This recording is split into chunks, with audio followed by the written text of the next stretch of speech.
and welcome to the podcast where three friends discuss environmental policies from around the planet.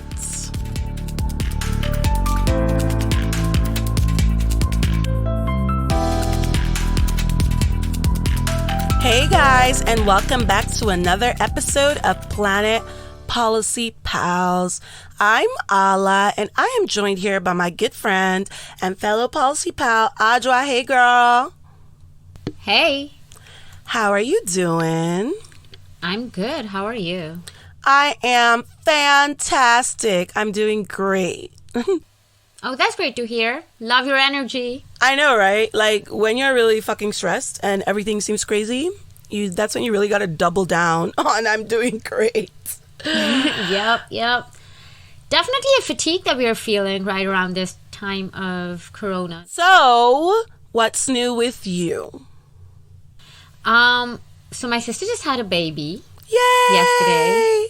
Yeah, so I'm really excited about that, and that's pretty much what my days are being filled up with these days. All I want are her pictures because she is adorable. Oh, Auntie Audra, that is so cute.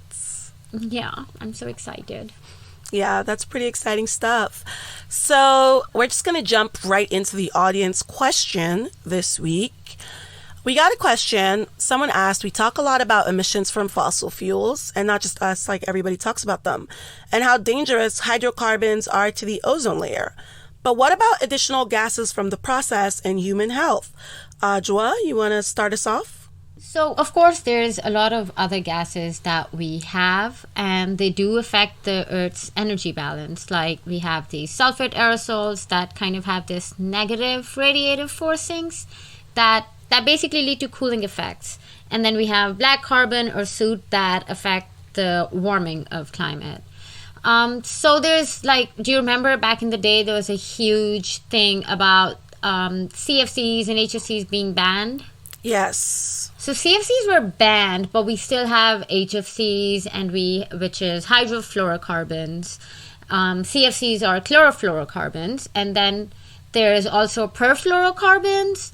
So there's other synthetic gases that are actually still released because of whatever household usage we have, or we have industrial or commercial uses. You guys just got a free chemistry lesson, guys. You're welcome. But basically, so right now we do have an increase of the risk of respiratory diseases because of the air quality and all the heat stress that we have on the climate. And this obviously leads to a spread of foodborne and insect-borne and waterborne. Let's not forget that is absolutely the worst diseases that we have. And extreme weather, obviously, often it leads to fatalities, right? And there's a variety of health impact that we have, especially on vulnerable populations. Yep. And then, obviously, we cannot overlook the mental impact that this has, and the mental health such as anxiety and post-traumatic stress disorder. So all these things are really being affected because of not just whatever you hear about carbon emissions, but there's so many other gases that are actually being affected. So it's a really good idea to look up, especially if in your household what is being released, or if you're working at a factory or something, you can find out what your factory emits and how they can actually have what you can do to cut down the emissions that are not carbon, that are not being talked about in the regular news cycles. Yes, definitely. So Audra has explained the risk of these gases. There are quite a few of them, and technically we have 6 official greenhouse gases according to the UN Kyoto Protocol.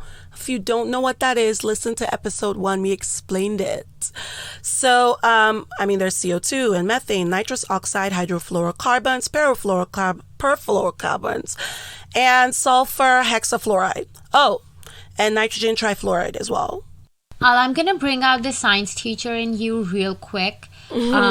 Why are they called greenhouse gases? Oh, like the name exactly? I'll tell you why. It's because of technically it's a greenhouse effect. So the reason that they're called greenhouse gases is basically if you think of a greenhouse, how it's really insulated and the temperature there is its own thing. It's like its own little biome almost. That's kind of what happens. this gases, let's say there were a ton of them, it would be like fucking Venus that traps all of our heat inside. Also, I don't know if you guys know this, but sometimes greenhouses are called hot houses. So heat, hot houses, you get the idea. One thing I do want to say is, although these other gases might not be heat-trapping gases, like Audra explained, they can be harmful. The largest source of these gases is human activities, of course, from burning fossil fuels for like heat, electricity, and transport. In the oil and gas industry, you definitely have had conversations about trying to remove sulfur from fuels, trying to remove, well, not sulfur itself, but sulfur oxides from fuels, trying to remove nitrous oxides from fuels.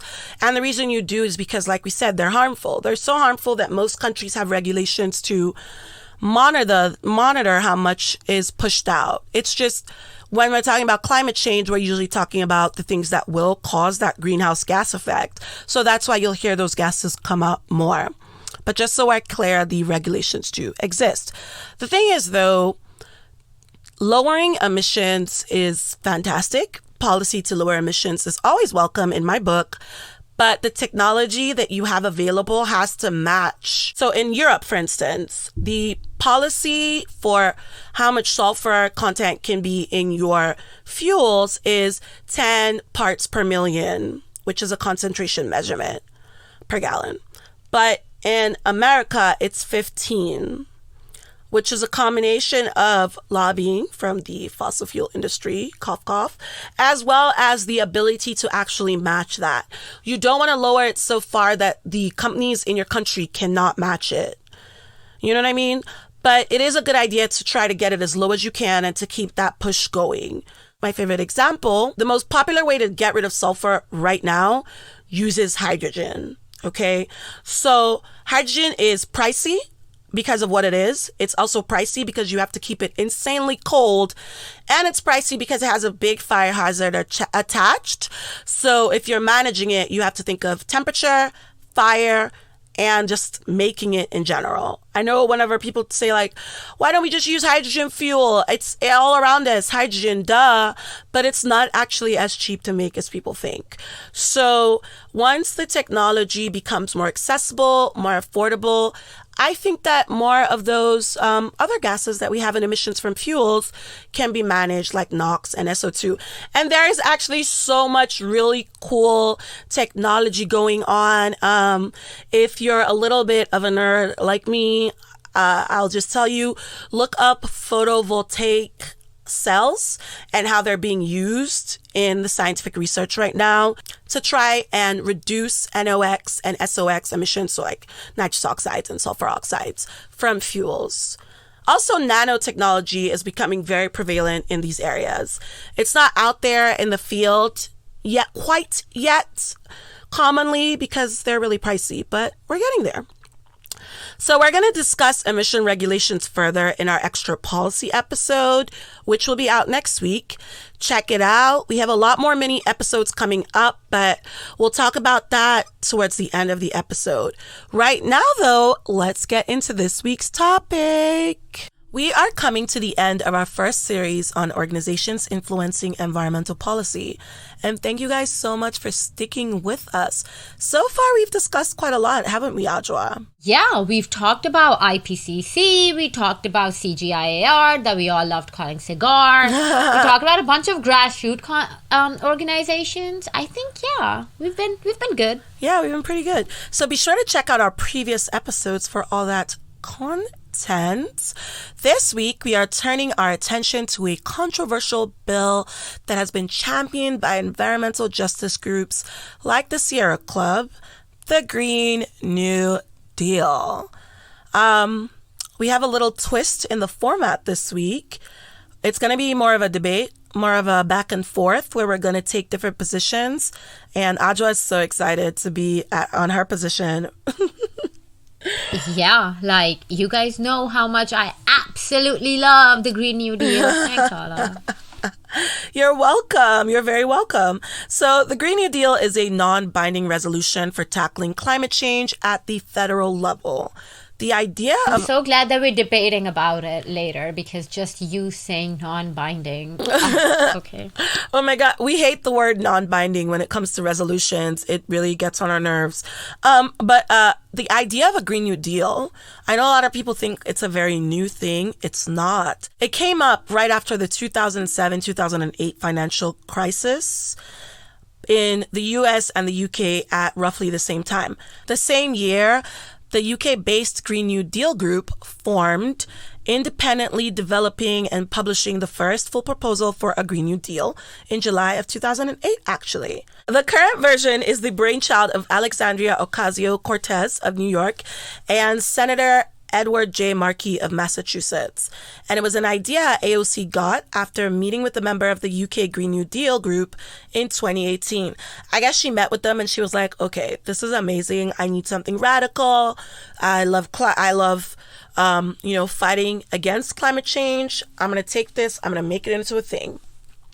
So today, what we're going to do is we're going to talk. Like I said, we're going to take two different sides on the Green New Deal.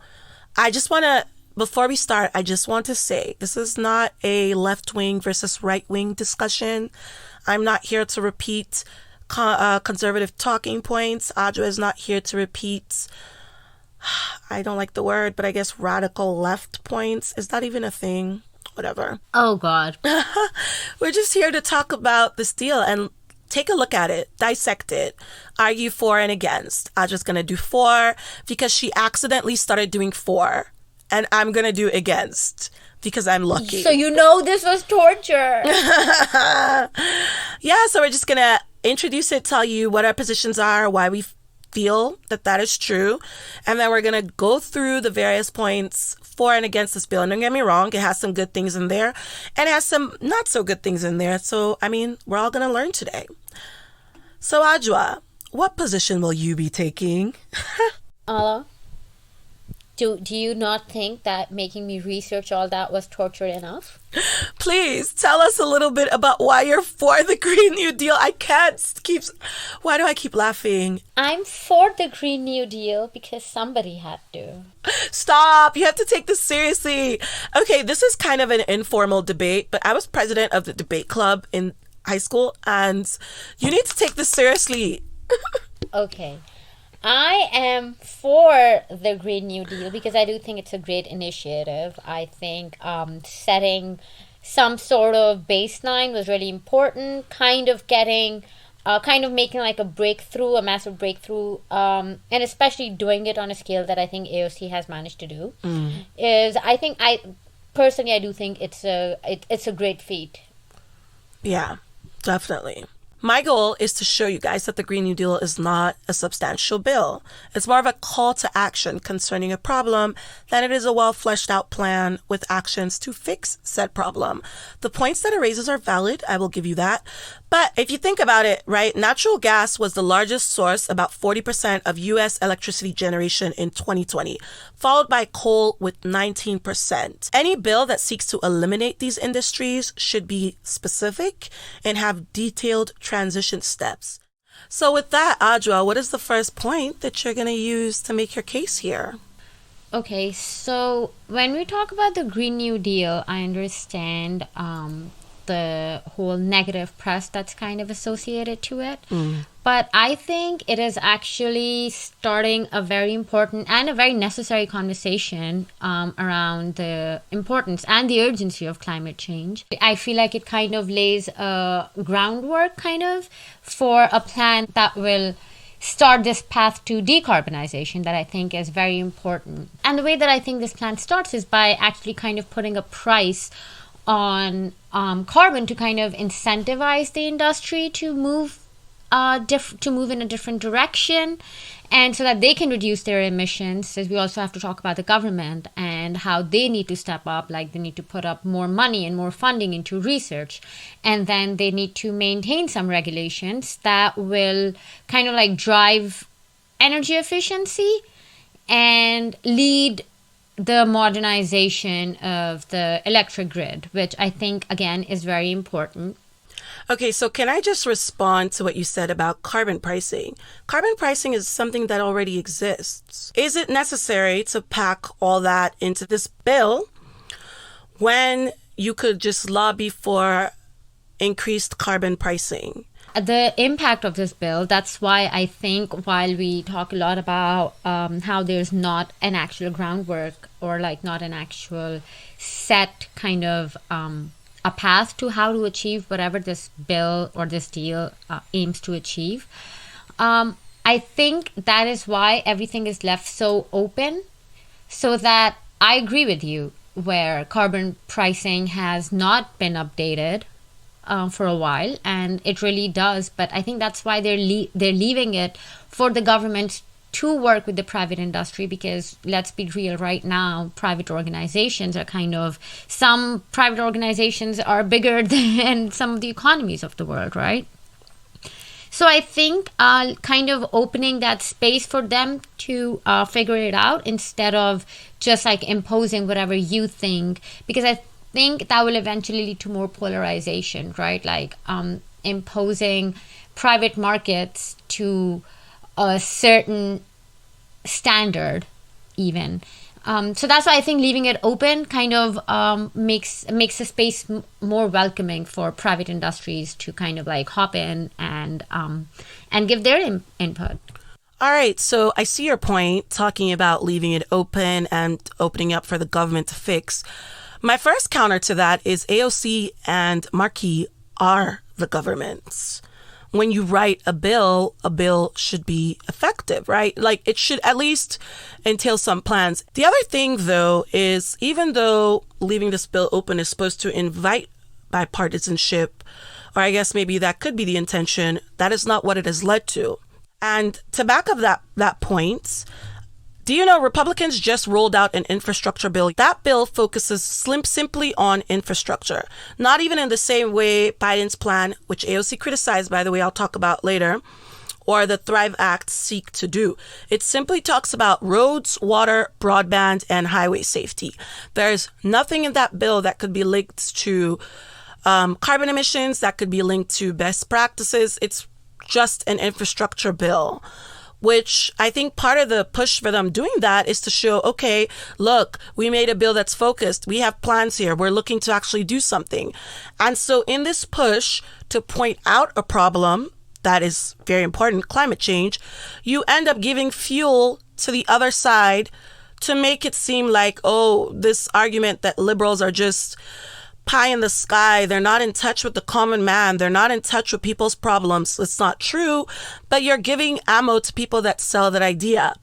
Not to mention, climate change has not been a thing in American political conversation in recent times till about 2015, when Obama, started all these efforts to kind of redirect the coal industry a little bit, which he met a lot of backlash for.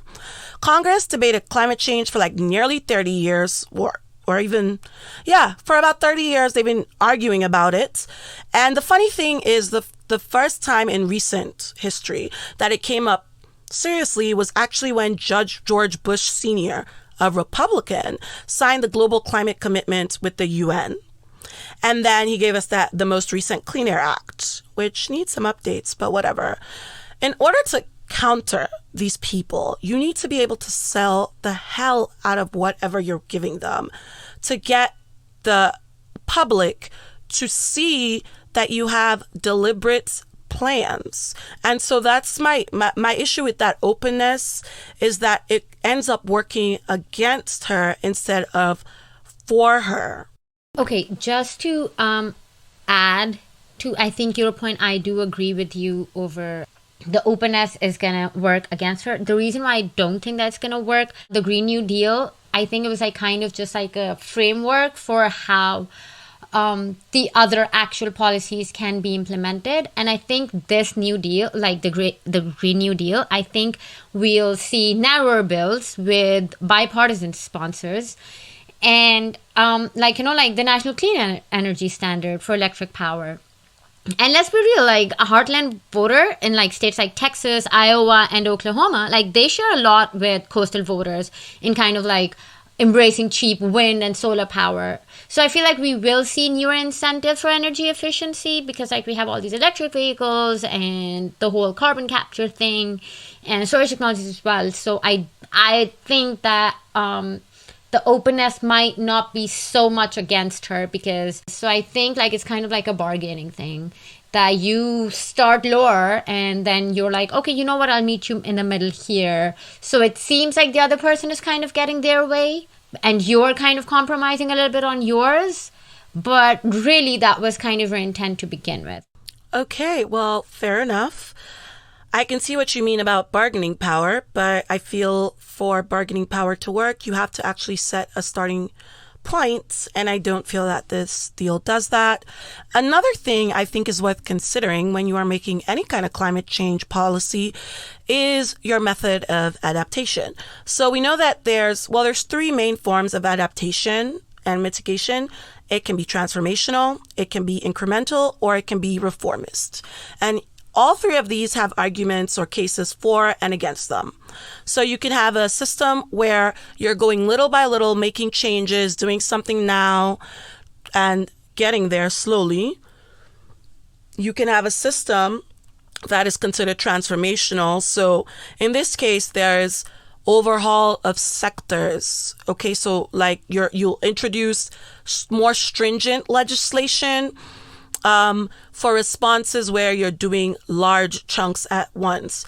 And then reformist is really about almost starting from scratch. So an example of this would be incremental, would be something like, all right, we are going to up the carbon taxes by 5%. Transformational would be something like we are going to issue legislation that maybe makes all businesses that use transportation switch to hybrid or electrical by a set date. And then reformists would be something like, okay, so they all have to switch to electrical fully. They cannot be using any kind of fossil fuels at all, not just in transportation, but in what they're doing exactly. Now that I've explained what these three things are, how do you feel? Some people argue that the Green New Deal is too reformist to be implemented. Do you think that that is a fair argument? Honestly, yes. I do think that the Green New Deal is quite reformist. But I think, again, coming back to my earlier point, I think such a massive kind of, it was like a blow. Almost like saying that, oh, completely revamp the entire system, right? Make everything 100% electric, all that. I think, of course, it's reformist. But I think that was kind of necessary to even get the conversation started. So again, I'll bring back the point of bargaining power, which I think that while being reformist, I think it is doing exactly what it initially intended to do. Well, I think that, yes. So it could be seen as a reformist bill. This whole entire bill is 14 pages long, which bothers the fuck out of me because it has so much packed into it with not enough explanations of how. There's a lot of whys. The whys are not wrong. It's true. Climate change is a real problem. The thing is this. America is a very large country. It's huge. If you want to enact adaptations in a country of this size, especially considering that America is very state-based and state-run, a lot of governing in this country happens at the state and local level, then you have to understand that different parts of this country are going to adapt at different rates. For example, in Illinois, they weatherize their wind and their electrical grids a lot faster than in Texas, even though both states do use a considerable amount currently of renewable energy. Illinois is able to weatherize quicker than Texas. So that's something to take into consideration when you write a bill like that that's supposed to cover the whole country. It's like when the EPA sets minimum standards for a pollutant, they do it by looking at the area, the greatest possible that the smallest area can do. What the smallest county can remove from their water, and they work from there because that's who you have to consider first. Or else I don't feel like it's going to be effective in general. I do want to raise a point about other plans that are ongoing, and I guess some people feel are inspired by the Green New Deal, Biden's plan, and the Thrive Act. So Biden's American Jobs Plan or Build Back Better plan or what? Well, the Build Back Better plan thing didn't work. He tried to sneak that in the stimulus bill, and Republicans were like, not on your life. You know, the funny thing is, it would have been able to have somewhat been put into a bill if they did not use budget resolution to pass that stimulus bill. Because they set a precedent by using budget resolutions, which is a whole other thing. I don't have the time to give that little politics lesson. But it gave the Senate parliamentarian the grounds to say, yeah, no, this doesn't work here. Budget resolution, sure, it helps you bypass a lot of roadblocks in pushing a bill forward. And the country needed that stimulus bill. People needed the unemployment. People needed the money. Frontline workers needed the support. But by trying to add the jobs thing in there, he kind of got himself on a hook.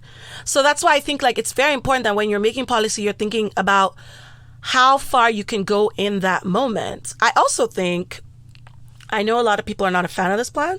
AOC herself feels like his plan doesn't do enough. But considering that the plan includes clean energy, it includes investments in sustainable infrastructure, it includes investments in sustainable engines, and it even ties in energy for schools. It ties in broadband, so it covers education in that way. And it also looks at environmental justice and potential union jobs. So we're looking at a plan that, sure, it includes a lot of climate things, and I do believe a lot of our climate-related problems are tied very deeply to our infrastructure problems, considering that transport and energy currently produce the most harmful emissions. I do believe that. So I feel like his plan covers a lot more. He planned to spend $2.25 trillion, I believe, on the first part of his jobs and infrastructure plan, and was hoping for a two-part package so that he could top it with $4 trillion later on. And that kind of led to the Thrive Act, which Senator Markey, who co-sponsored that Green New Deal, introduced. That one is $10 trillion over a decade, which I'm going to talk a little bit about the federal budget in America later on. I know that sounds like a lot of money, but the Thrive Act, I guess, is what the Green New Deal would be if it had more laid out points. So I guess Markey saw that and he went back and said, all right, we are going to make some changes. And I know that Democrats are working on pushing that Thrive Act forward. I'm not sure how they will do that. Also, another thing I like about Biden's plan is that there's $480 billion included for research and development and manufacturing that focuses on clean energy. So I see a lot of incentives in this plan, because the way America has always tried to fight climate change has used more of a stick than a carrot method as far as like carbon tax pricing and things like that are repercussions, which you need, they're important. But I think incentives to shift towards cleaner energy are, in some cases, even more important. So that's another case I feel stands against this bill, is that even though people complain about Biden's plan and say it's not enough, it's actionable, it's doable, and it's a great place to start. The Thrive Act, I think they need to work some more things out in that act, but I do think it's very much like the Green New Deal, just with more laid out points. That's what the Green New Deal could be if they had taken more time to write it. And in my opinion, not just ended up turning it into this thing of grandstanding and made yet another partisan issue to fight over. Well, first off, Biden's $2 trillion plan was also not just like taking $2 trillion right now. It was like over the next 8 years. And like you said about America's budget, I think that it's not a massive number if you like spread it out over the 8 years.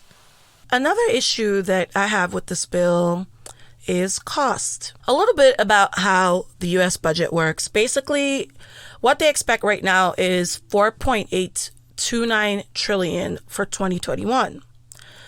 $2.966 trillion of that money has to go to things that are called mandated benefits, like Social Security, Medicare, Medicaid, that sort of thing. Keep in mind, Trust Funds Board estimates that Social Security surplus will be depleted by 2034. We have like a lot of budget priorities. Medicare is already underfunded, and Congress has to use tax dollars to pay a portion of it because our taxes don't pay enough of it. Again, another conversation for another day. Anyway, this is why I had a problem when they slashed corporate taxes, but whatever. Do what you guys want, I guess.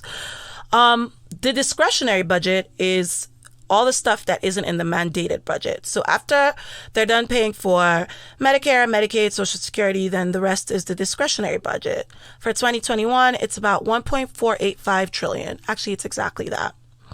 $753 trillion is military spending, which sounds like a lot, and maybe it is, but it includes Homeland Security, Veterans Affairs, and defense departments like the DoD and the people that develop stuff. $69 billion then goes to like the war on terror and peacekeeping, all the stuff we do overseas. And that leaves the actual money that you can spend on whatever you want at $684 billion to pay for all other domestic programs. Keep in mind though, like, I know, like, you're like, well, if we only have $684 billion left in the federal budget, how are these people saying we're going to spend, why were they even planning to spend $1 trillion a year in the Thrive Act? But the thing you have to remember is, like, America is, again, very state run. So a huge part of where money comes from is state money. Not to mention a chunk of our discretionary budget, the $684 billion left, is rapidly being used for all these disaster reliefs that we keep having, which we wouldn't have if we mitigated climate change. So yeah, definitely, I mean, I think that's a cost we could save if we invested in fighting climate change. Since a lot of funding comes from states, the way that a lot of these bills that are they're asking to put all this money in, like, yeah, the federal budget can contribute quite a bit, and that's why you have to spread it out considerably. Because if you're asking for $1 trillion in 1 year, a lot of that cost is going to be passed along to the states. And it is not an easy thing to get states to unite and spend money. Like, a great example of this is unemployment, which is not the point of the show. But if you just decide to look at how unemployment is run in Florida versus, I don't know, Colorado, for example, there's a stark difference in how much money they're willing to put into it. So the president will set a budget, and then Congress will sort out the details. And it can get really problematic when they don't agree, which is how we had that government shutdown in 2018, when Trump wanted the $57 million for his border wall or whatever. So that's the thing. So this is how the budget works. This is the money that we have. When you propose a plan, and in the bill itself, you don't even set an approximate cost. Like, people have to hound you. People have to keep on fighting and talking about it for you to then come out and tell us that it'll cost anything from 10 to 12 trillion. And that's still an estimation. Then we have a problem. You know what I mean? Like, sure, you can argue that the health benefits that you're going to get from this will certainly outweigh the costs, and you're not wrong. I mean, there's also non-tangible benefits, and you can monetize health benefits. I don't know, people always say you can't, but you can. The EPA actually did a report on the health benefits of the Clean Air Act. On the benefits in general, and the health benefits were monetized, because you think about all the money you save from people going to hospitals, from Medicare, insurance, all those type of things. Those count. People are living longer, which unfortunately means they're working longer as well. So the money aspect of this deal became a big issue. Do I think that spending $10 trillion over maybe 15 years is unreasonable? I don't at all. But my problem is, when you throw out that number, you need to come with a breakdown, and you need to have a way that you're going to connect the states with you, as well as the private sector, or else you're not getting that money. And money is controlled by Congress. And as we know, Congress changes a lot in this country. Like, who is in power, Democrat or Republican, is going to change. And since both sides have the agendas and issues they've set, and for whatever reason climate change is still a partisan issue, then you have to consider that. I agree with you 100%. And I think your earlier point about bipartisanship, I think obviously also comes in here. And one of the reasons why it's so hard getting Congress to really agree on anything is because of the polarization.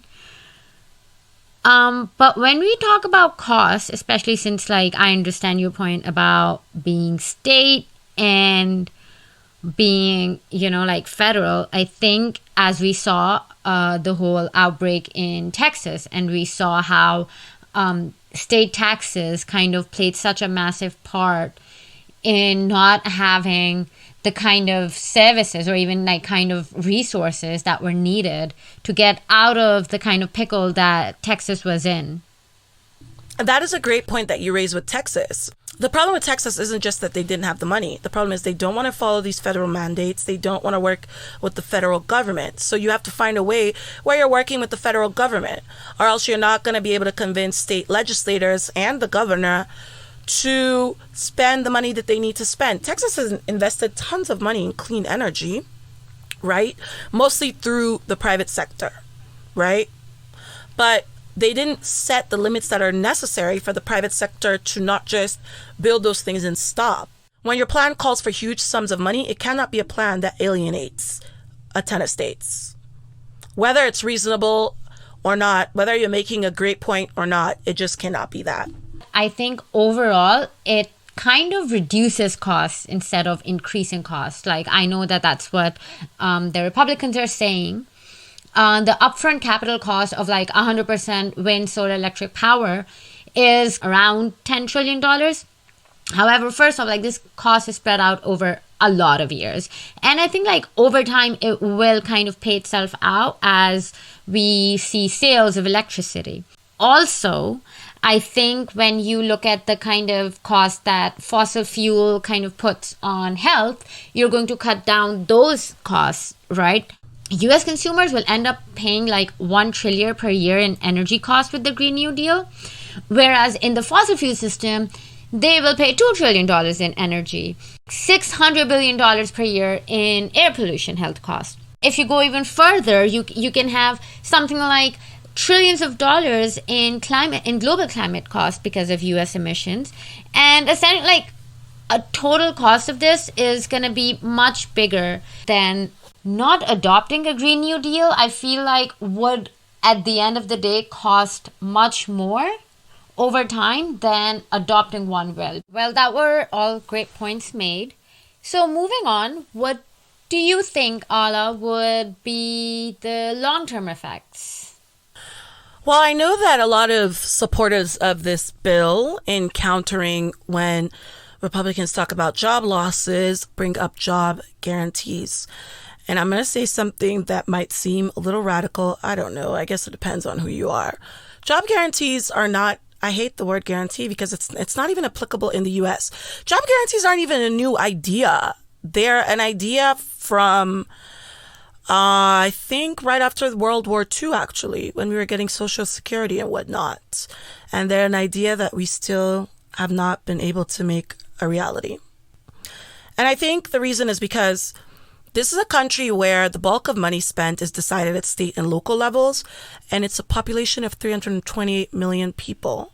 To hire all the official and unofficially unemployed people and involuntary part-timers as well, let's say at $15 an hour, plus maybe $3 an hour for benefits, would have cost $450 billion as of 2018. And we know that in the U.S., unemployment numbers are unreliable because states mandate what counts as unemployment for the most part. I mean, there's like a threshold, but boy, do some of them really try to like really cut it close. You know what I mean? So it could even be more people than that. And if you take out these restrictions, especially with COVID, right now, today, we are looking at $4 trillion approximately in costs. But that's a number that you should take with a grain of salt, though, I will admit. It could be lower because, of course, there's people who won't take up the job offer. or like they have some sort of obstacle that stops them from being employed, or they just don't want to work, which is a thing too. And I'm setting the premise. I'm not like I'm not giving you points. Girl, I'm taking it. 39% of our workforce currently earn $15 an hour or less. If you had a guaranteed jobs federal program, most of those people would quit to join where they make more than minimum wage. I mean, it's kind of ridiculous. We should try and raise the minimum wage. I know they're trying, but boy, is it not working. And I mean, some people argue that smaller businesses could close up. Businesses that can't compete would close up, which is funny because the businesses that lobby against raising minimum wage or these kind of programs generally are the ones who have the money to pay their employees. So another thing is like, okay, so you ask them to pay more, right? Because that's the only way you can compete. That's just how the market works. If there's this program where people can earn more money, you have to pay them more. You also have to think about the fact that you have to train all these people. I feel like it's unfair and it's kind of facetious to argue that it would guarantee jobs because you don't know that. It would create jobs for sure, but guarantee is a strong word to use. It would gain public approval, but I don't feel like it's entirely true because of where we are at right now. Okay, so I think where you come up with the guaranteeing of jobs, I don't think that they are saying essentially that guaranteed jobs. You're right, you can guarantee jobs, but the idea is obviously when you open up a new industry, there will be more opportunities, right? Anytime you open up a new sector, of course, you can guarantee jobs. You can say that, oh, you know what, I'm going to open up a shoe store. So, of course, that shoe store is going to guarantee jobs because you're going to need someone to run it, right? Like, you're going to need to hire people to work for you. Right. So I think that I think is the idea of saying that it will guarantee jobs, because when they talk about it, they're talking about creating jobs in the green sector, the green energy sector, or creating jobs with, let's say, like sustainable agriculture sector. Of course, I think when you open up new avenues, then I think, while I agree with you, guarantee, especially in a bill that's not actually kind of guidelining a path to figure it out, I think it is it's irresponsible. It's not so off course. All right, so you do make a good point. Of course, with these new sectors and more clean energy, we will be able to provide more jobs, for sure. And you can even go as far as estimating how many of those new jobs we'll be able to provide. My issue is that in this bill, she built in a federal jobs guarantee program. And that's what I have a problem with, the program itself. I don't think America is ready for a jobs guarantee program based on everything that we've seen. And I have questions about that. In a jobs guarantee program, the federal government matches millions of workers to the jobs that are envisioned, right? Which is kind of an administrative nightmare. It's not undoable, but it is a little bit of a nightmare. You can ease into it, but it is. I have questions. First question, state and local governments are the ones who are tasked with finding productive work to do. How do you train millions of people for these jobs? How does the Department of Labor oversee the millions of new jobs to make sure that the jobs being created are legitimate and not have people show up there for jobs that they don't get the way they show up at the unemployment office and find out, oh, I'm sorry, you don't qualify. What are the qualifiers for the kind of work that's eligible? So we're saying make a federal jobs program. Do all the jobs that are created on this program have to be clean energy jobs? Will it include other sectors? What if people don't like what they're being offered? What if a worker is unproductive? Are you now going to fire the person that you as the government guaranteed a job? Or do they get more leeway since it's a job guarantee program? How do you even convince the private sector, which this is America, you're going to have to work with the private sector? How do you convince them to cooperate when systems of businesses in America are designed to favor stockholders and profits over stakeholders? These are some questions that I have with the idea of a program. while I agree not guaranteeing jobs, but they do have a 10-year national mobilization effort, which basically adds to building smart power grids, right? And this will definitely lead to more people working on these smart power grids that needs to be built, upgrading all existing buildings and constructing new buildings, so that they can basically have the water and energy efficiency that they're kind of trying to aim for. So with this Public Housing Act, it would reduce the cost by $97 million per year, which is essentially cutting down 30% of the current budget. And their energy costs would be slashed by $613 million, which is essentially 70% of the current budget. So I think that overall, it does play such a huge part in kind of like revamping even the way that we look at welfare. Oh no, I'm 100% in support of retrofitting public housing, as well as making sure that any new public housing is sustainable. 100%.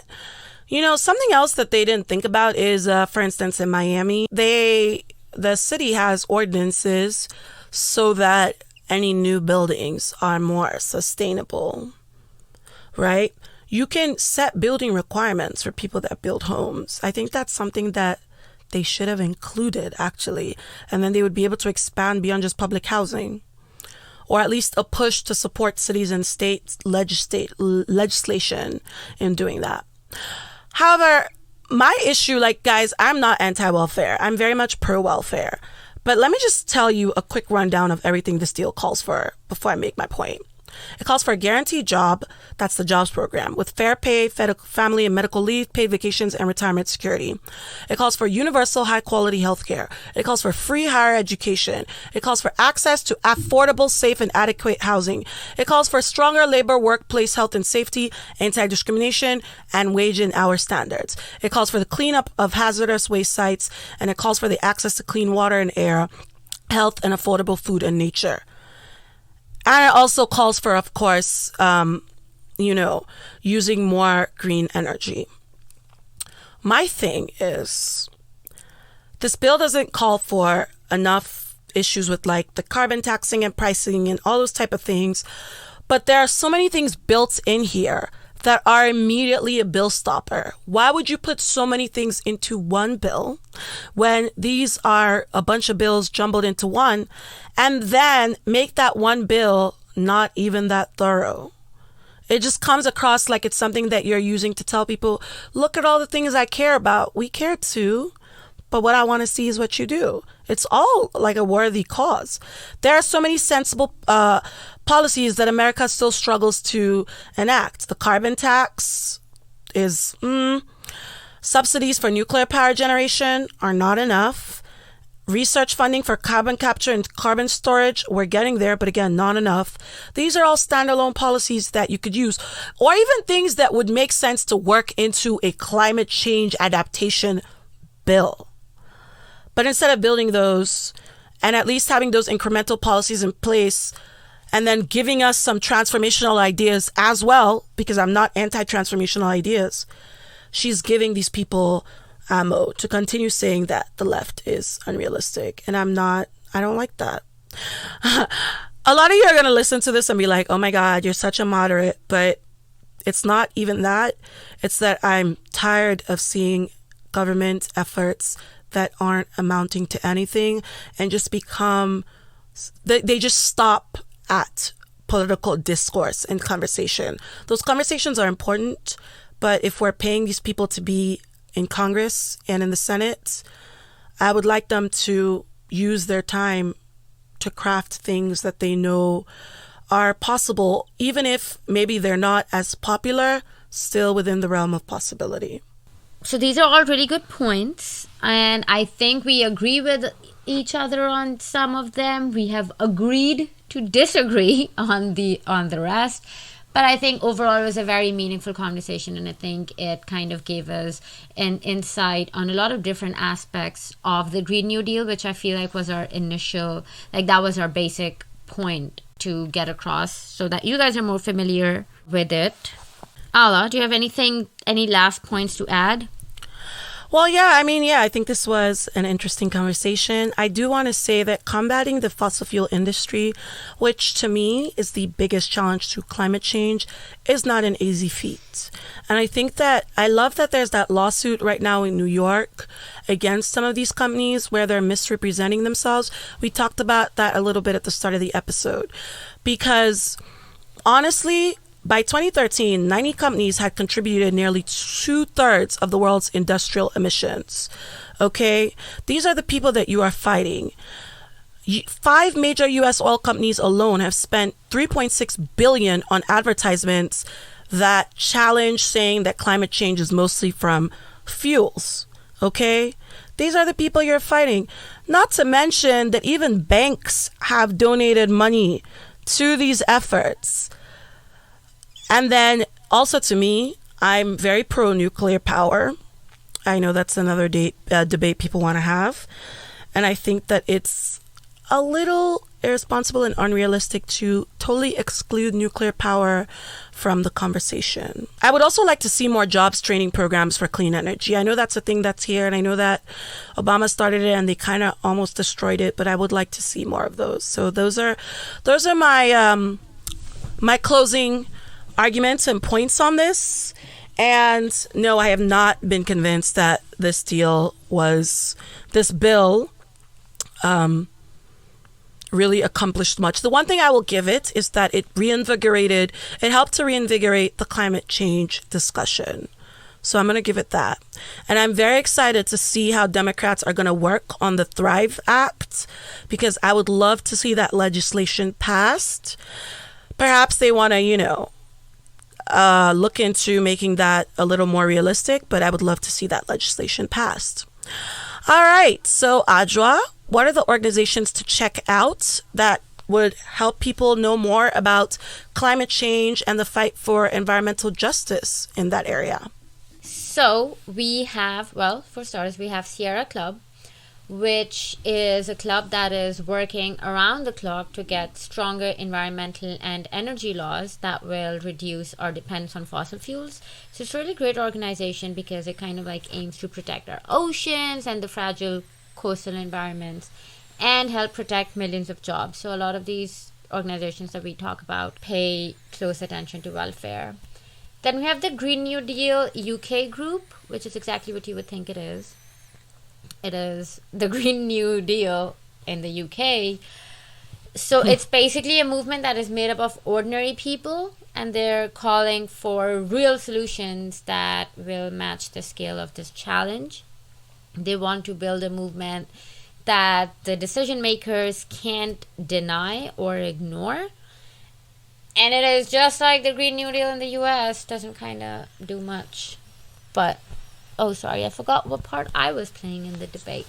Haha.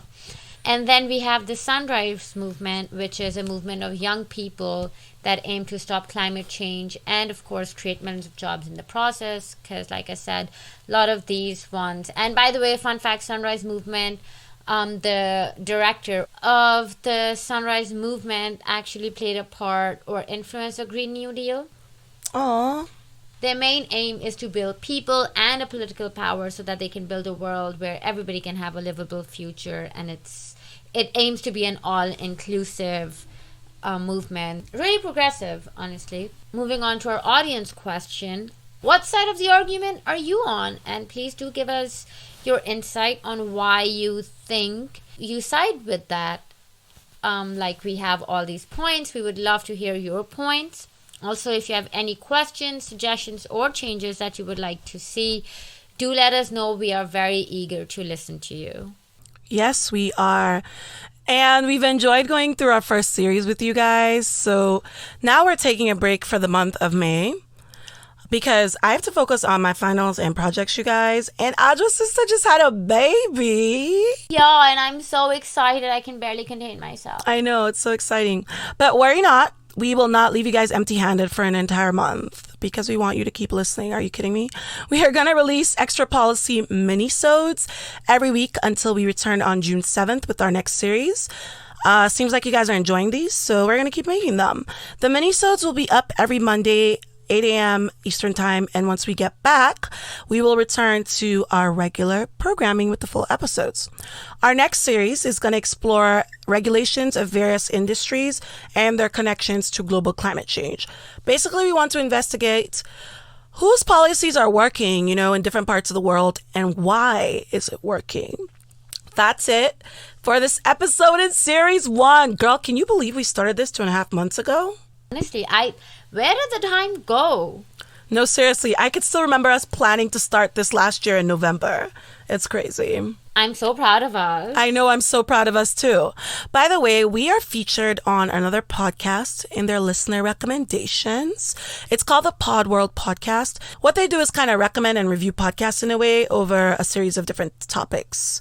It's kind of like a podcast inception, if you will. We're on episode 10 as a listener recommendation, where they discuss podcasts that are trying to make the world a better place. So please check them out wherever you get your podcasts. Check out our website, planetpolicypals.com, for show notes and to catch up on any episodes that you've missed, as well as references on everything we talked about today. We always have references, you guys. Email us, leave us a voicemail. Seriously, leave us a voicemail. I want to hear what you guys sound like. Rate us, review us. Until the end of April, which is in like 4 days, if you review us on Podchaser, donations will go to Meals on Wheels, and the month's almost out, so y'all better get to clicking. You can also review us on other podcast apps as well. Follow us on Twitter at Planet Policy Pal, Instagram at Planet Policy Pals, and like our Facebook page. We would love to interact with you guys. Anyway, we'll see you guys June 7th for our next full episode. Don't forget to check out the mini-sodes out every week. But until then, keep learning, pals.